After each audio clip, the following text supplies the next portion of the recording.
Probably. We're up. Hello. Hello from Billy. It's the first night in the foreman's jacket, and hopefully, and I've got a lot less hair, so you might be able to see if I've missed a spot, see more of my balding head. Hello, welcome. Lots has been happening. I hope you're all well. And I have some things for tonight. I think I mentioned going through some things in the description about going through the projects, and I've sought advice for other projects, and looking forward to catching up with people about further projects and where they're up to. I want to start with saying thank you to Dirk and Chris in Measure Twice, Cut Once for showing Scott's stool build. If you haven't seen the latest episode of the Measure Twice, Cut Once podcast, head over to their channel and check it out. I think it's a crying shame that the podcast isn't going to continue, but I'm also really glad that I've been able to be part of it. So that's quite nice. Although, I'm not really.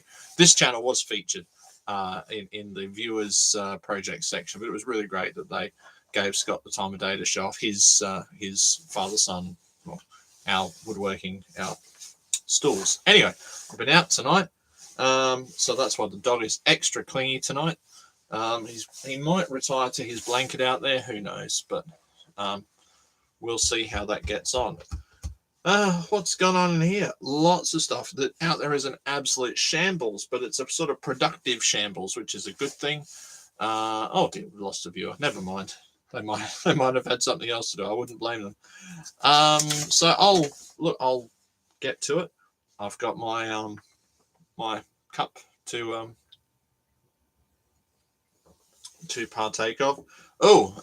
Language learning for beginners. Language learning for beginners.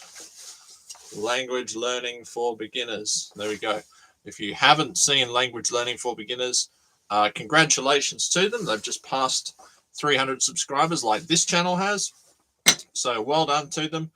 Let's get to the next 100. Let's aim for 400. How long before we can get to 400, and so on and so forth. I've got some unboxings and some project updates. Some of it is, I keep looking down, sorry, and the dog's about to pull the soldering iron off the table. I'll move back. There we go. So there are some project updates to get to, and other bits and pieces, ideas that I'd like to run by the stream. If anyone's in a position to comment, that would be great. If not, that's okay too. So I guess if you're a first timer watching this, even if you're not watching it live, you're watching it on delay, welcome. Hope you enjoy people rambling on about technical stuff. Although it's not really technical because I don't have that. I'm not smart. But it is cold now. I need to start bringing out the beanie. Right when I start shaving my head is when I need to start bringing the beanie out, but that's okay. All right. What should I get to? I suppose most of the videos at the moment have been about Barry. If you don't know who Barry is by now, my son, Scott, from Scott's Vac Shack, was initially only interested in vacuum cleaners. I just saw my eyebrow do an eyebrow thing. Now he's very interested in sort of small engines. And while my brother was away overseas, we were feeding the cats for him, and he noticed a 4-stroke lawnmower sort of in the yard getting buried under, foliage and leaves. And he was given that, and he loved it because it was an Electrolux lawnmower, so it's a vacuum lawnmower connection there. And he named it Barry. And we got Barry working with minimal effort because it was quite well looked after. And then a week or so later, I was driving around town, and I found a lawnmower at the side of the road. So I picked it up, put it in the van, brought it home, and here we go, Barry Mark II. 3 or 4 weeks after that, we actually passed a couple of mowers that were at the Scrap Metal Man. The Scrap Man here has got like a skip outside, and people, on the weekend just throw their stuff in the skip. So until it gets collected, it's kind of fair game because, it's not sort of taken possession of. It's, it's in the skip, which isn't really sort of, anyway. So there was a pile of roofing iron with a lawnmower on it, and we'd just seen this mower in a Facebook post of someone clearing their yard, and they wanted rid of all the stuff before it gets to the scrap man. We drove past. It was a Victor, a green Victor, and it's the one that was in the short the other day. That is Barry Mark III. But Barry Mark II is having some issues. We finally got the thing priming and it runs, and it's got the serious shakes. It looks like it's not that it's bent crankshaft or playing the crankshaft. I'm wondering whether it's now to do with the blade carrier adapter, whether that's bent out of whack or something. When we took the blade carrier off, it ran much smoother. So my guess is that it's something to do with the adapter that's got these sort of little tangs that the blade carrier sits up into. And when we took the blade carrier off, we could see lots of scratches and scores inside from where it had sort of not been indexing properly on there. So that's what we're up to with Barry. Anyway, so that's the Scott's Vac Shack projects at the moment. Billy's finally decided to settle down. This channel, though, there's projects going on this channel as well, and further projects to go on this channel. One of the projects is the clock. So the clock is working. Here's the clock. The clock kit has been assembled. It's a little bit dusty. I would suggest anyone that is making one of these to solder the display on first, because getting to these little solder joints once all the other things are on is a bit of a pain. And I would also see it's a bit of a tricky thing, because then on the other side you've got the dip socket for this chip on the other side there, and that can be quite difficult to get to. So I'd probably say do that row first, flip it up, and then do that row, and then do the outer rows of each. So they'd be my sort of top priority things to do. I went the other way and started with all the sort of low profile components, and then worked my way to bigger and bigger and bigger, just so that when I flipped the board over, they wouldn't fall out. The thing would sort of hold itself up. But yeah, the clock's done. I'll flip you down to the bench. There we go. There's the bench. Calibration banana. So that's just to give you the idea of the size of the clock. And there's 2 calibration bananas available tonight. I'm just going to go get some of the other bits of the clock to show what's been going on.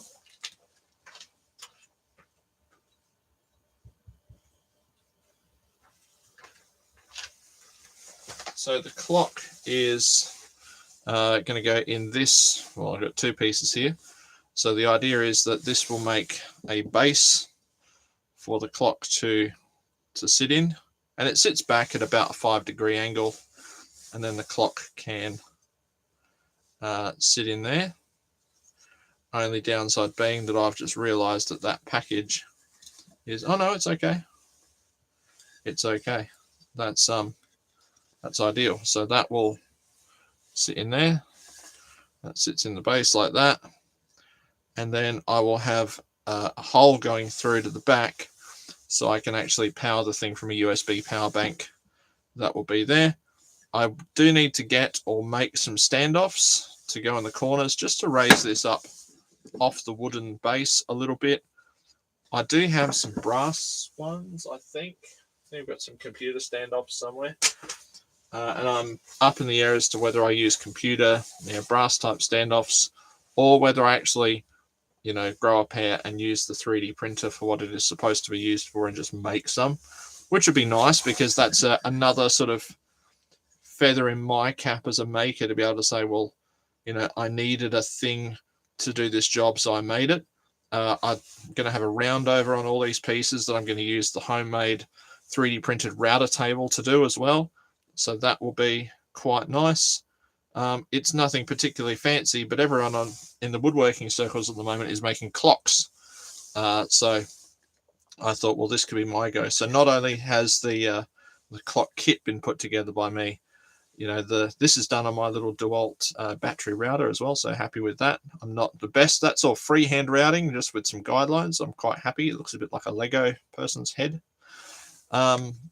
But yeah, just to be able to say, I can do that kind of stuff. And maybe even if I could put some 3D printed words on it, like, Jesus is at the time or something. Or this is how late you are, something like that. How late are you? And stick them on. So I think that'll be nice. So that's kind of, I'm hoping to get most of the structural stuff of that done tomorrow, if time permits. It's this lovely white oak. It is quite rough at the moment, but, you know, sanding and whatnot. But there's no point in sanding it until I put all the roundovers on, drill the pilot holes to attach it to the base.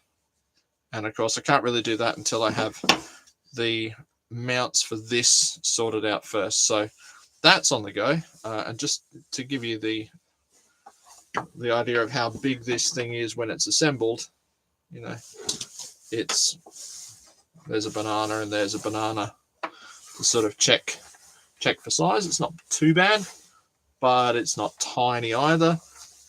Something that'll sit on a shelf probably.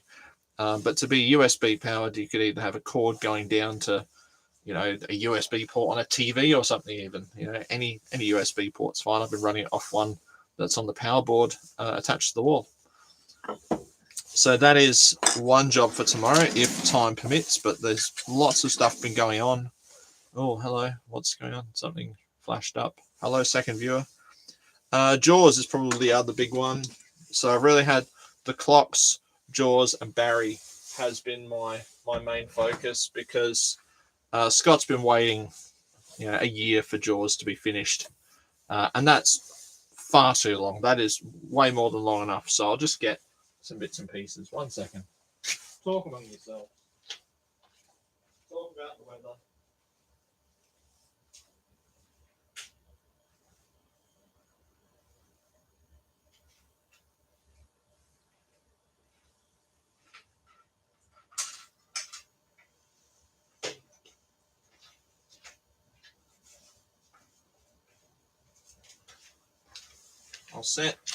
I'll set Jaws on the stool so you can see how things are progressing, and I'll talk about what I was up to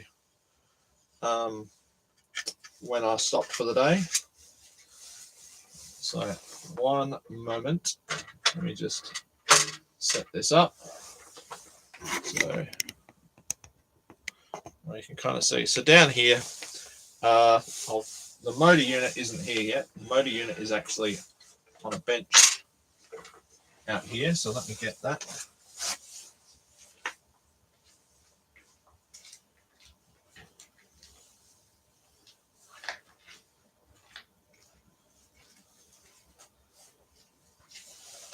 All right, here we go. So the motor unit, the tires kept coming off. The tires were a real pain.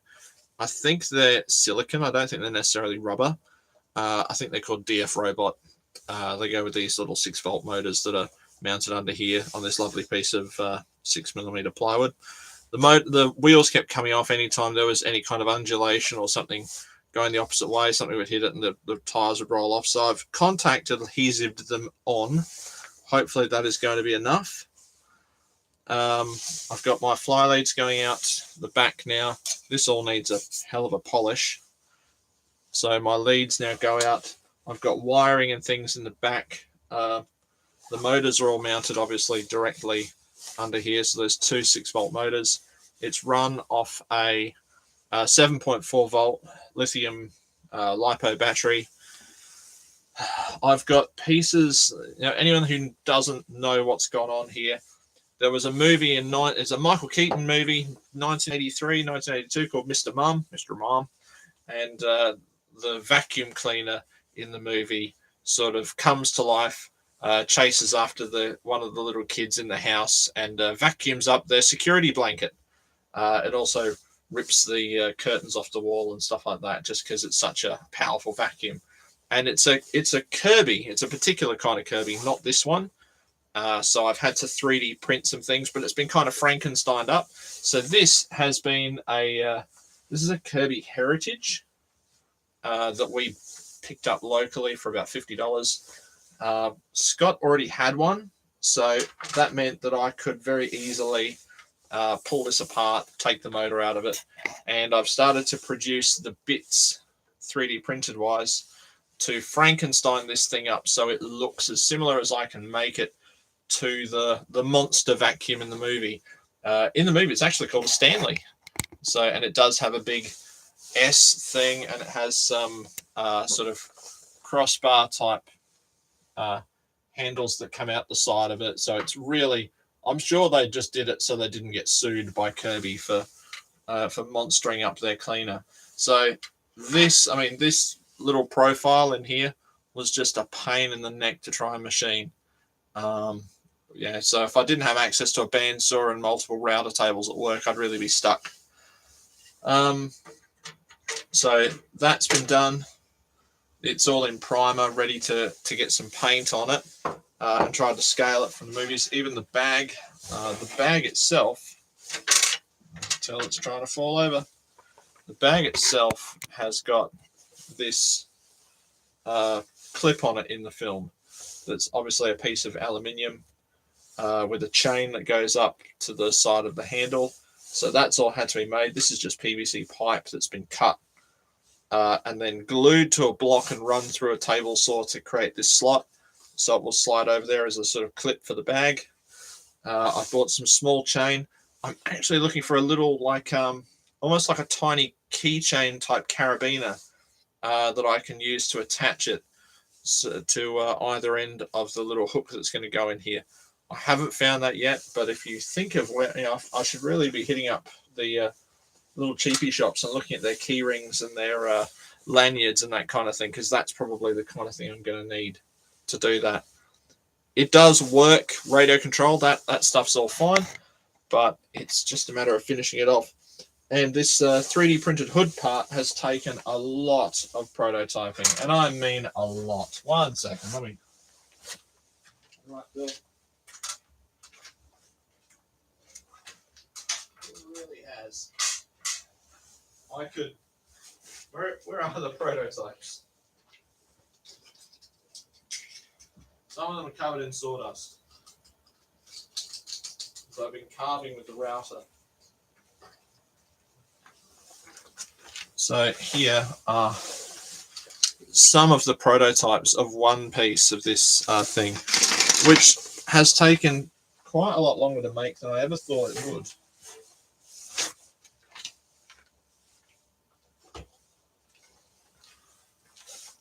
And had I been making this now with what I know, as opposed to when I started.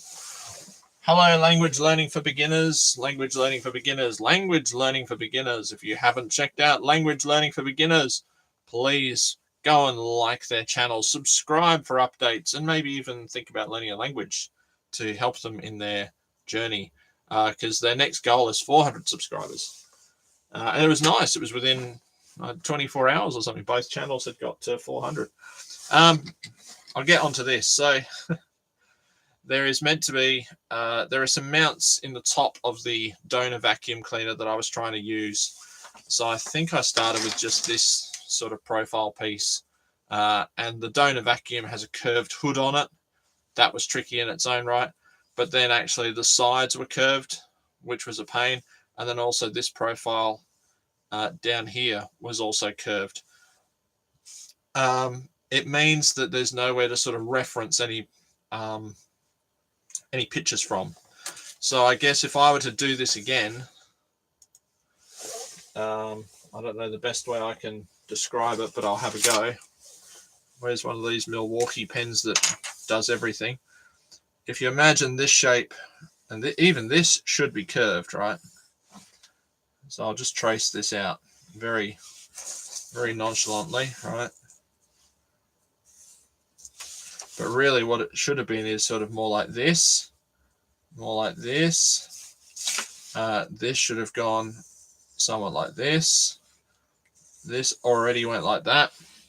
And so you get this shape here. The problem being that when you want to put a hole in the center of it, you've got nowhere to reference that from. So if I'd known then what I know now, I would have used these things called construction lines, and I would have basically set the whole thing in a rectangle. So a rectangle basically around the widest point of the whole thing, and then I could have referenced off of here. And it also would have been easier to then get, measurements like this distance, the same on both sides.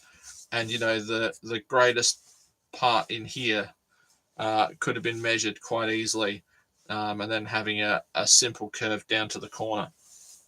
Those kind of things. Skills that I still don't really have, but if I were to start this again, if I were doing this project for the first time, there was no point once I got to this stage that I kind of had a sort of scalloped side and a scalloped top there. It was really just, well, I'm going to push through and just make it work as it is. These mounts were a bit of a pain because I couldn't get my head around how to make them, and then it kind of dawned on me that I was making it too complicated. It's just some extrusions that way and a couple of holes. Then all I've done is put some sort of filleting in here to support this so they don't snap off too easily. This is just an adapter. It prints as a separate piece. In the back of that, the LED goes. But that can basically, the idea is that this gets pushed through into here when it wants to go in like that and glued into place. What I didn't allow for was the thickness of the aluminium hood up there. So then I had to remake, make the hole in this, the hole in this smaller, which then meant I had to make this part smaller, which then meant I had to also make the lens light cover smaller as well. I think what they did in the original film is just bent some aluminium, and when you pause it and you look at it in high definition glory on Blu-ray, it really looks quite shoddily put together, and you can see big gaps and whatnot.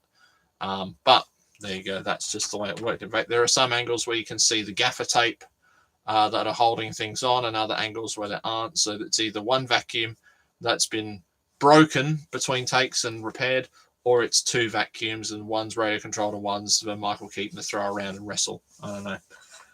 So there's that. That's been a very, very big part of what is going on around here, has been Jaws and the clock. I also have got, where is it? I've got this that I need to get on with, and this is a barbecue caddy type thing. So a place for cutlery and a place for napkins. And then it's meant to be made of pallet wood and movable. So I've got the rough dimensions. I've broken up some pallets. I have tried my new pallet buster, and I should probably get to that, but I'm talking quite a lot. So what I might do very quickly is I'm going to do an unboxing, an impromptu unboxing of a Cadbury Whisper egg that I have been given by my niece and her partner today. So thank you very much. I'm going to unbox said Whisper egg. I've got really boring chocolate taste. So if anyone wants to send me chocolate, send me plain Cadbury chocolate. I just like different textures of plain Cadbury chocolate. Apparently that's where my heart lies. So, I could either eat the egg or I could eat the Whisper bar. Should I eat the egg or should I eat the bar? If I eat the egg, I'm going to make a lot of mess. So I'll probably just open the bar for now. That will be very nice. I'll break a little bit off. I'll break it up into small pieces. And I'll pretend that that is how I normally eat a Whisper bar. It is not. I normally eat a Whisper bar by shoving the whole thing in my gob in two bites and then going, is there any others? But there we go. What's a Whisper? It's kind of like, it's a British one. It's kind of like an Aero. Aero used to be like my favorite chocolate as a kid, but then they sort of, I don't know whether they changed the recipe slightly or, it became healthier. I'm not sure. Now's the time I can admit how much chocolate I ate as a child, and probably why I was at the dentist on Wednesday having a tooth repaired. But there you go. Tis what happened. Here's to you. And some coffee to wash it down on. But don't worry, there is more unboxing, because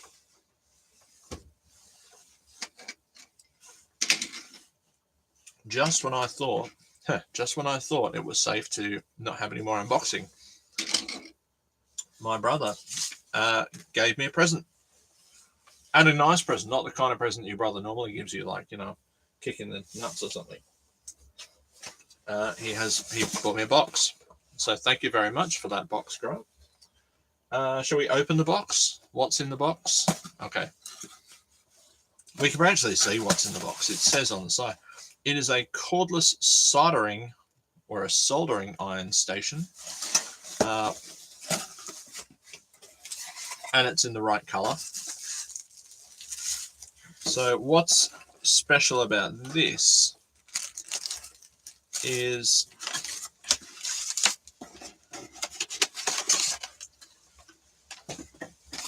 what's special about this is that it runs on a dual battery.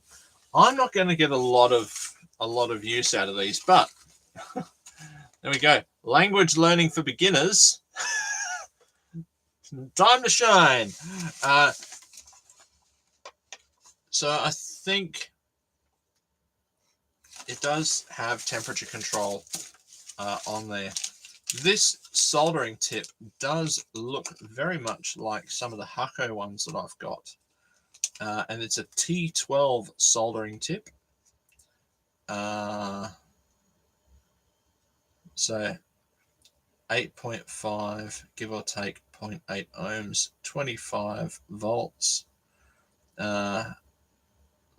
less than or equal to 80 watts. Here's a look at the station. It's, I mean, it might be 3D printed. If it's 3D printed, oh, it does have a bit of a layer line. Look, I wonder whether this is injection molded from a 3D printed mold. Anyway, it looks quite all right. It sits on top of the battery. You've got some temperature control and an on and off button. So it's probably it's not a watch. I can watch it though. I don't need a watch now. I've got a clock that you gave me, and I'm going to put it into a piece of wood that I stole from a bin. And hope that people on YouTube like that. They might like that kind of thing. I'm just going to eat another piece of chocolate while I go and have some chocolate while you wait. I'm going to go get a battery and we'll try this out. I'll just get some chocolate. All right, boy.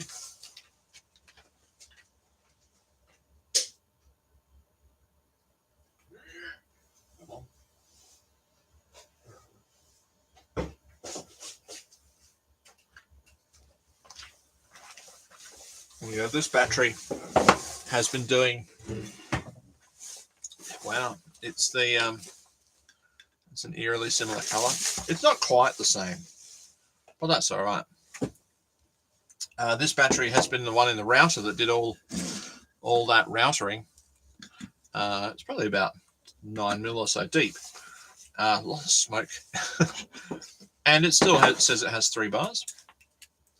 It still shows us 3. Yeah, you can see 3 there.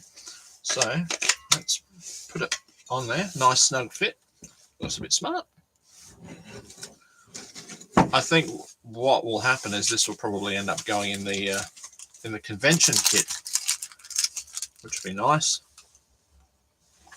More chocolate. Let's put the tip on. Does it say about putting the tip on?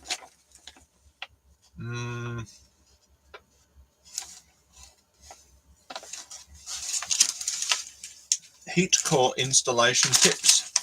Remove the nut, insert the heater, finally lock the nut. That almost sounds like instructions that I can follow. Okay. And I read the instructions first. Step the first, remove the nut. Removing the nut. And the nut is removed. Well done. Insert the heater. Means I probably have to undo the packet first. I should probably also write down somewhere that this is a T12 ILS. I don't know, it might be something like a Weller type tip, but I have a feeling that the Weller tips are shorter than this, but the packaging looks very Hakko. There we go. Put that back on. Finally, lock the nut. As my son would currently be saying, oh, finally. Finally, lock the nut. Ugh, finger tight. Alrighty. Then, oh, it does. It comes with a little stand as well. It comes with a little stand. There's a thing.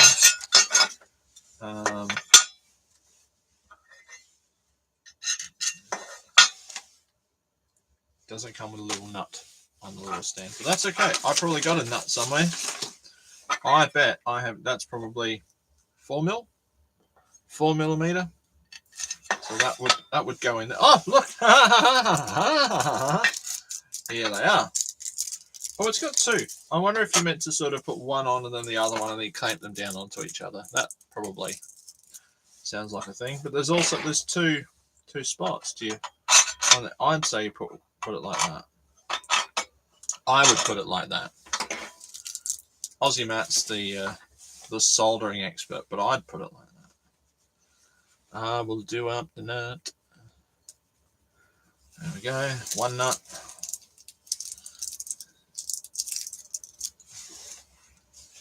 Get off there. Maybe I'll write on the bottom of the iron thing or something that it takes a T12 tip. Can I do up the nut?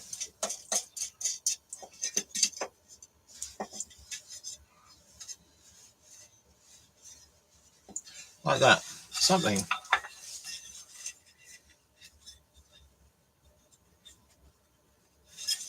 Something like that.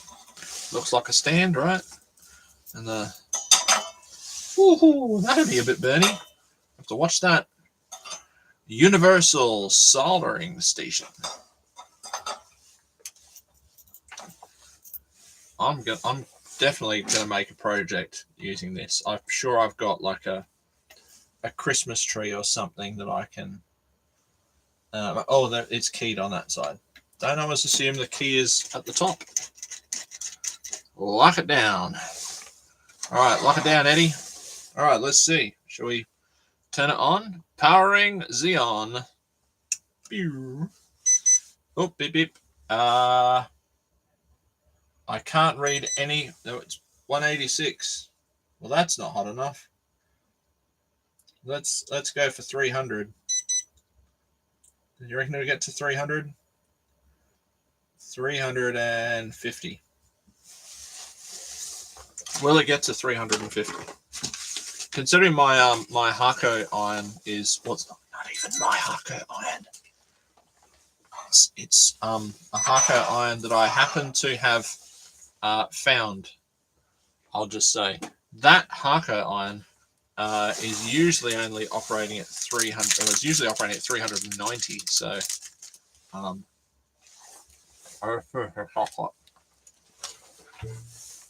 should I get some solder? Should I get some good solder or some shit solder?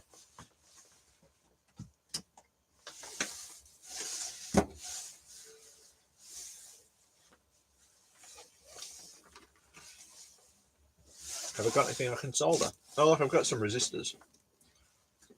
What if I can solder a resistor onto a piece of wire? How's that? That sounds like a thing that you do with a soldering iron. Good solder. Good solder or shit solder. Please vote.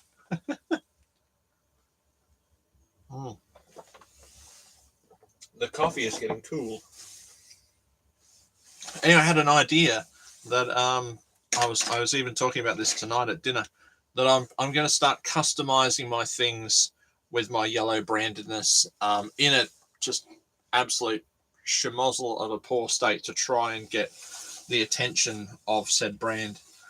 So I've got a little Makita coffee maker. I'm going to paint it, and I'm just going to put the DE on everything. So, instead of DeWalt, I'm going to have DeOffice, DeCoffee, that sort of thing. All right, 350 degrees. Let's see. Shit solder is. Oh, yeah. She's smoking. She's smoking all right for 350. Let me get a cleanery thing. There we go. One scrubby cleaner thing.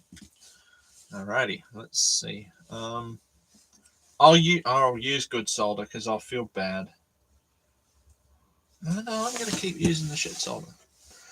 I'm going to use me some shit solder. I'm going to try and do the fingery thing.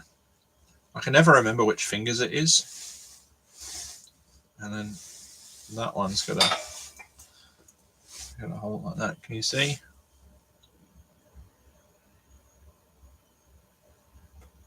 Yeah, that's tinning. That's all right. That's okay. That's not bad. Can I? Can I tin the ends of Le Resist? This is going to get really hot. Didn't think of this. Though we fight, Le Resistant lives on. That's the way it goes when war you're shut upon. Ah, that's hot.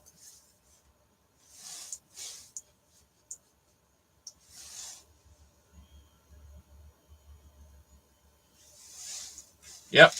Ah, that's really warm. I mean, that's really warm.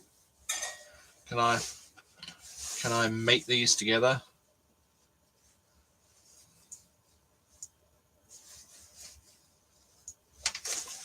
No, hold on. Don't try and do this while you're holding the hot thing, James. That would be quite stupid.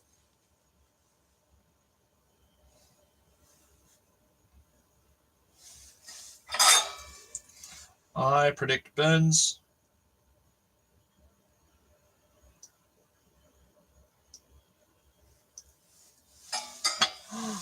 I predicted correctly.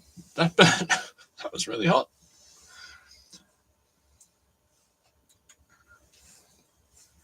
That was my dad would say, at least you're less of a sissy about it now.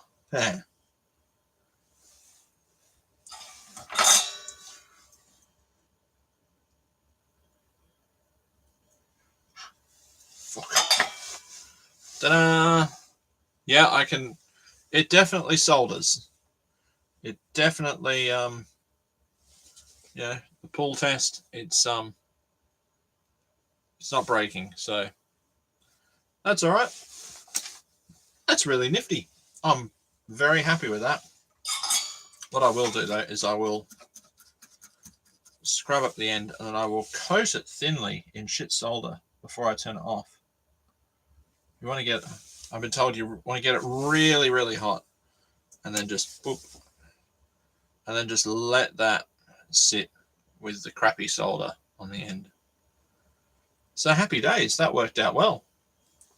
That was good stuff.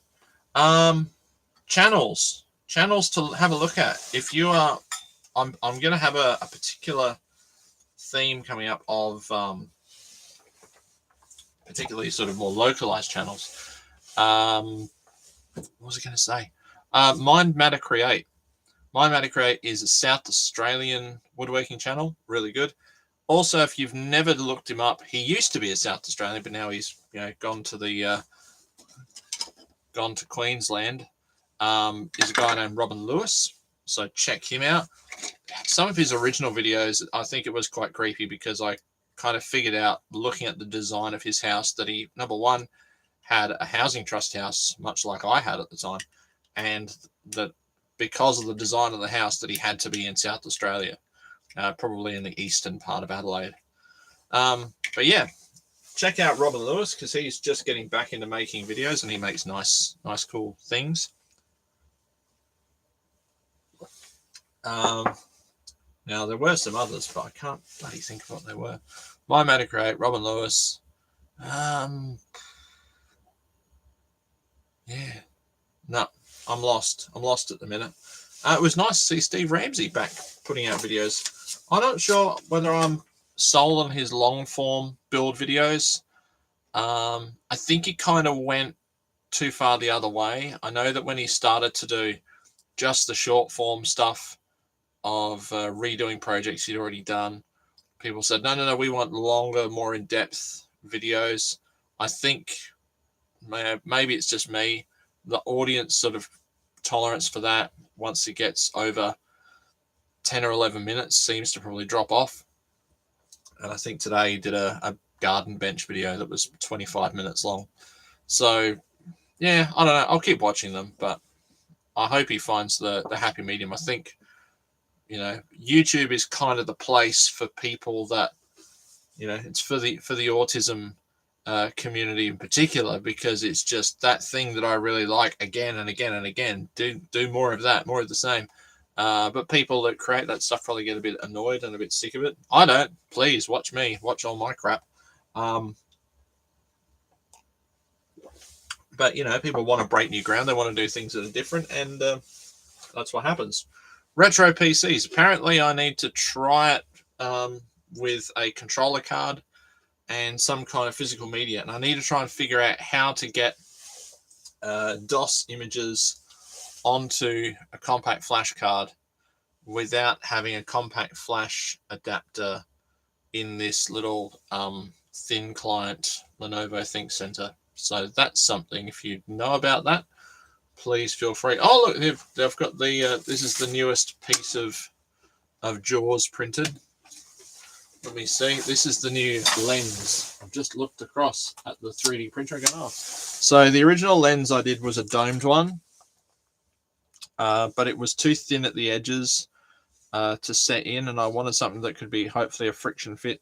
So I redid it, hopefully in the spirit. The only reason I did it like this is that it was probably a torch in the film, but I've redone it to try and capture that 70s feel of this needing to fit better in there.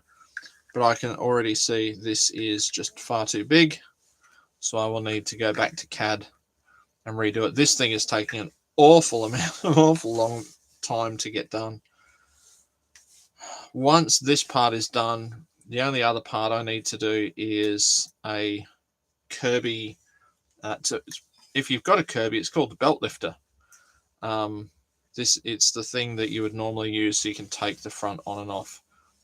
The particular Kirby that we had a different style belt lifter to the one used in the film. So I've got to try and 3D print something that is the equivalent of what they used in the film to the best of my ability, which is kind of difficult to like inset things and stuff. I think there's an offset feature in Fusion that I will give a go. But yeah, that's kind of where I'm up to at the moment. Oh, and I've got a laser cutter that I'm going to have to pull apart and put back together again because it works, but it doesn't want to home properly. So I'm guessing probably one end of the ribbon cable isn't seated very neatly. So I'll pull it back out and do it again. It's a horrible job to do. And I only get to do it 2 more times. And hopefully that all works. And I suppose the other thing is when you get given a job like that to do, it's always advantageous to start the job yourself and not be handed the partially completed job with some parts missing. This was the other bit of JAWS that I was going on about before. This is the, I don't know if, will this screwdriver undo it? Maybe. This is now hopefully going to be the sort of the key. So the thing won't operate without this. Because the original switch is being used in the vacuum, this is just a very simple, this is an IEC plug that's going to bridge out so that it will work with the original switch, which then means if I take this out, JAWS cannot be turned on by some, not that it's going to get turned on and run rampant in convention centers or whatnot, but at least it means that it's not going to get left on. You pull that and it sort of kills the whole thing. So that'll be good when that's done. I'm very impressed with that. Thank you very much for that, Grant. That's lovely. And I'm sure Scott will be very impressed with the box. So what's left to do? Repaint these. What I've realized is I'll have to repaint these once they're in situ. Once they're in situ in the sort of the headstock piece of the vacuum, then I'll have to paint that. I've got the wooden piece that will need to be painted silver as well. I've just had to layer so many coats of primer filler on. There's no spray putty available at the moment at Supercheap, so primer filler is the go-to, and I'm just laying it on really thick. I've also got, I got one other thing. There's one more thing.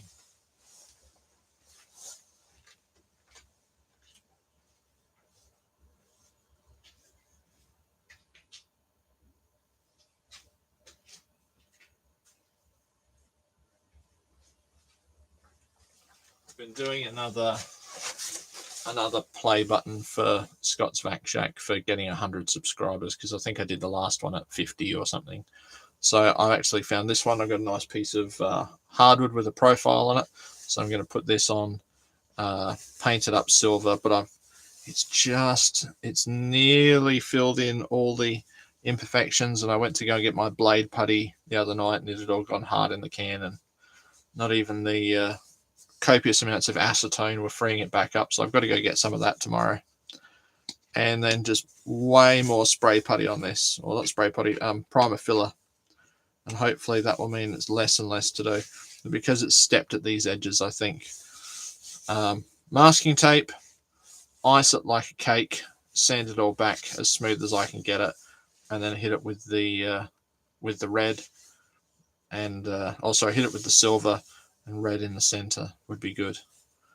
So that's the plan. That's what lies ahead for me. And then trying to make some stencils. And I've also thought about possibly painting the side of the shed. I don't know how long this shed is going to be here for, but I suppose I need to act as if it is going to be here for a while. So I had thought, first of all, about painting a great big graffiti banana on the side of the shed. I thought would be a little bit funny. Or do I just paint the side of the shed so it looks nicer? Because the weather's quite okay for painting right now, especially if you're just sort of brushing on, brush on the tin with some exterior grade paint. Might make a nice difference. Don't know. Might look nicer from the house anyway. But yeah. Oh, and I guess further investigation for Barry. So it's all go here. All go all the time. And then there's only a week to go, and then I'm back at work. And I again will then not have any time for 10 weeks or so. So that's it. It's quite a short stream, I think, tonight, unfortunately. But that's the way of it. Thanks very much for watching, everyone, and I hope you're well. Matt, I hope you're keeping well, and my best to you and your family. I hope everything is on the up. And if anyone wants to look up Language Learning for Beginners, there's also, I think it's called Language Learning for Beginners on Facebook, so you can look them up too and get your language on. Anyway, I think that'll do it for me. I'm going to try and pack up a little bit, and then I can maybe draw up some spaces for my clock in CAD and get the last bits printing before I decide to retire for the night. But from me, I hope you're all well, and they're there, aren't they? Keep your bananas where you can see them. Take care.